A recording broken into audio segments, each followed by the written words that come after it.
The Bible opens with a sentence that most readers never stop to count.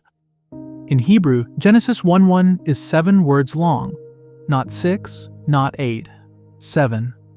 And right in the middle sits a tiny untranslatable marker, et, spelled with aleph and tav, the first and last letters of the Hebrew alphabet.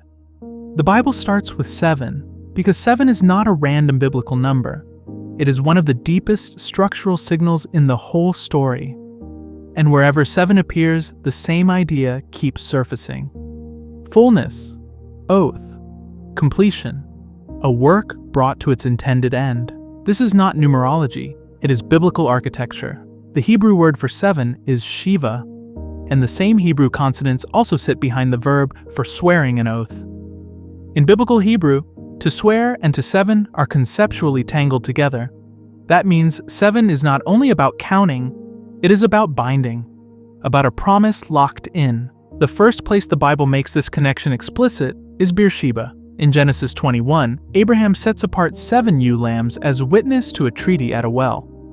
And the place is named Beersheba, well of 7, or well of the oath. The language refuses to separate 7 from sworn faithfulness. Carry that back to creation. God works for 6 days. Then Genesis 2 says, "On the 7th day, God finished his work which he had made, and he rested." He does not rest because he is tired. Isaiah says, "The everlasting God doesn't faint. He isn't weary." He rests because the work is complete. Then Genesis says something even stranger. God blessed the 7th day and made it holy. The first thing in the Bible called holy is not a mountain, a temple, or a priest. It is a day. Time itself becomes sacred when God's work is finished. And the 7th day in Genesis has no closing line, no evening and morning formula, as if the text is quietly suggesting that God's rest is still open. Hebrews picks up that exact idea. There remains therefore a Sabbath rest for the people of God. So 7 begins as the rhythm of creation, but it keeps echoing through the whole Bible. Noah brings 7 pairs of clean animals into the ark.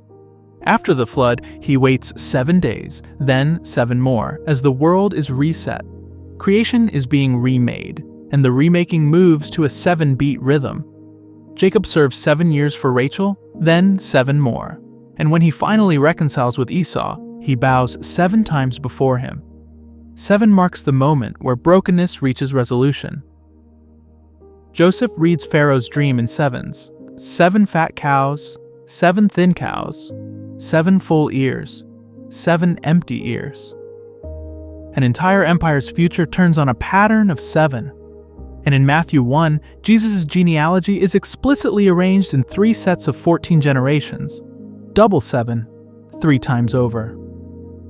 Matthew is not hiding the structure. He tells you. He wants you to notice that the Messiah arrives in a pattern of completed promise. Then God tells Moses to build the tabernacle, and one of the first objects described is the lampstand, the menorah, with 7 branches and 7 lights. 7 flames from one source, giving complete light in the holy place. Psalm 12 says, "The words of the Lord are pure words, like silver refined in a furnace, purified 7 times." 7 here means no impurity left, nothing more to burn away. So by the time you reach the Torah's calendar, you are already prepared for what comes next. Leviticus 23 lays out 7 appointed times of the Lord: Passover, unleavened bread, first fruits, weeks, trumpets, Day of Atonement, tabernacles. They are not random holidays. They are scheduled encounters built into sacred time. And the pattern is striking. 3 in the spring, 1 in the middle, 3 in the autumn. The calendar itself is shaped like a completed design. Then Leviticus 25 pushes the pattern outward. Every 7th year, the land itself must rest. Not just people, soil, vineyards, the economy.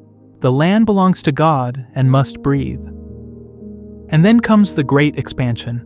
Count 7 sabbatical cycles, 7 times 7 years, and the 50th year becomes Jubilee.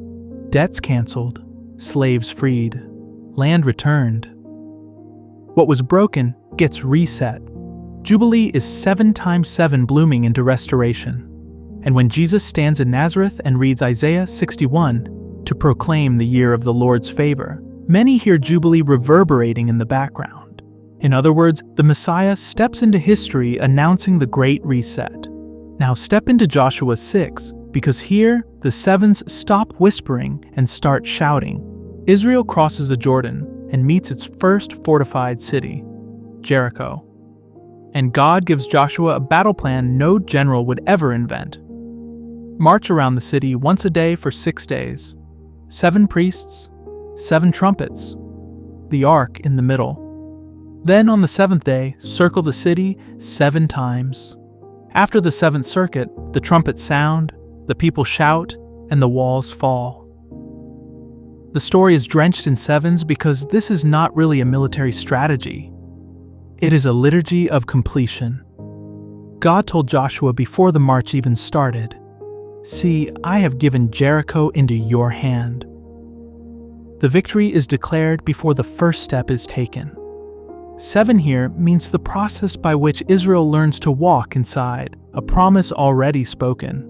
The same pattern appears in a quieter, more personal story, Naaman in 2 Kings 5. Naaman is powerful, diseased, offended by the prophet's simplicity, and told to wash in the Jordan 7 times. He expected drama. He got repetition. And after the 7th dip, his flesh is restored like that of a little child. The difference between 6 and 7 is the difference between not yet and done. Then Daniel takes the pattern into prophecy. He learns that 77s are decreed for his people and his holy city. And listen to the purpose of those 7s in Daniel 9. To finish transgression, to put an end to sin, to atone for iniquity, to bring in everlasting righteousness. The prophecy is not about random arithmetic. It is about a timeline structured by completion. Even the arrival of Messiah is placed inside a world built out of 7s. And when the New Testament begins, the pattern does not disappear. It comes into focus. In John's Gospel, Jesus gives a series of great I am declarations that many readers have long recognized as sevenfold. I am the bread of life. I am the light of the world. I am the door. I am the good shepherd. I am the resurrection and the life. I am the way, the truth, and the life. I am the true vine. Taken together, they do not just describe Jesus, they present him as the complete answer to Israel's unfinished story. John also seems to shape his narrative around a series of great signs: water to wine, healing, bread, sight, resurrection. The point is not that 7 is magic. The point is that the evangelists know what 7 means. And then the cross arrives. Taken together, the 4 Gospels preserve 7 sayings of Jesus from the cross. Father, forgive them. Today you will be with me in paradise. Woman, behold your son. My God, why have you forsaken me? I thirst. It is finished. Father, into your hands I commit my spirit.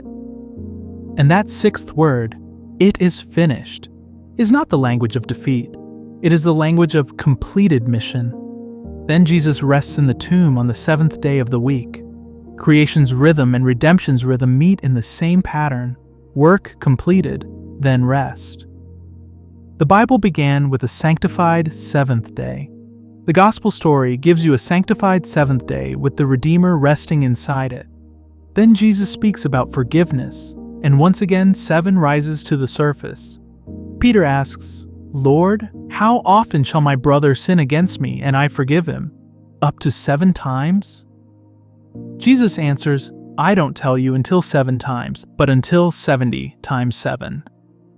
He does not shrink forgiveness. He explodes it.